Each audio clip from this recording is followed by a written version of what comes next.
Nous allons maintenant créer un profil. Sur Profil, bouton droit, Ajouter, Classe. Je nomme la classe Problème Profil. Ajouter.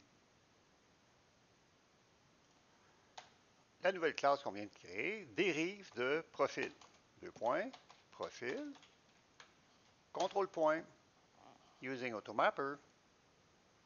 À l'intérieur de la classe, je vais créer le constructeur avec les commandes simples. CTRL-K, je lâche tout, X, V, Enter, CTOR.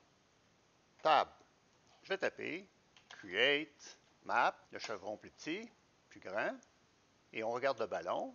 Le premier argument est T-source et le deuxième argument est T-destination. T-source étant type problème, virgule, et la destination étant type problème DTO. Le mapping se fait dans la mesure où dans chacune des entités, le nom de la propriété est identique. Si une des propriétés manque dans une des entités, elle est simplement ignorée. Pour l'instant, ce qu'on fait ici convient parfaitement à ce qu'on veut faire dans le contrôleur. Donc, le mapping se fait de la source vers la destination. Il est possible, dans certains cas, qu'on souhaite aussi faire l'inverse, partir de la source. Pour le mappage inverse, on peut créer un deuxième Create Map en inversant la source et la destination. Mais si tel est le besoin, je vous invite à supprimer cette ligne et à taper à la place Reverse Map.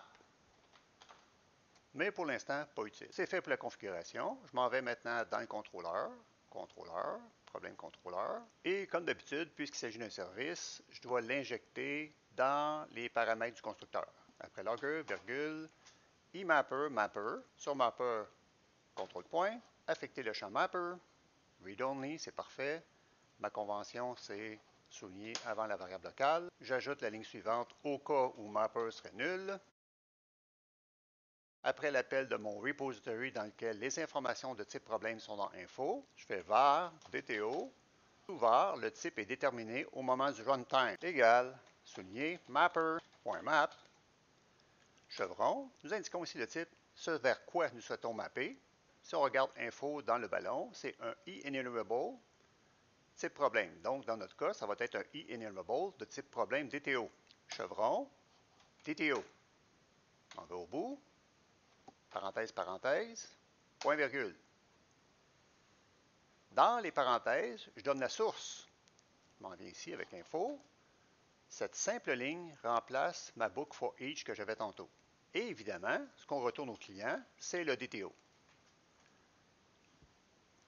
Dans Get Problem, Try it out, Execute, les données sont retournées, mais à l'aide de notre DTO. Avec le débogueur, j'ai mis un point d'arrêt pour l'exécution de l'application. J'ai mis maintenant un point d'arrêt pour examiner la progression du code.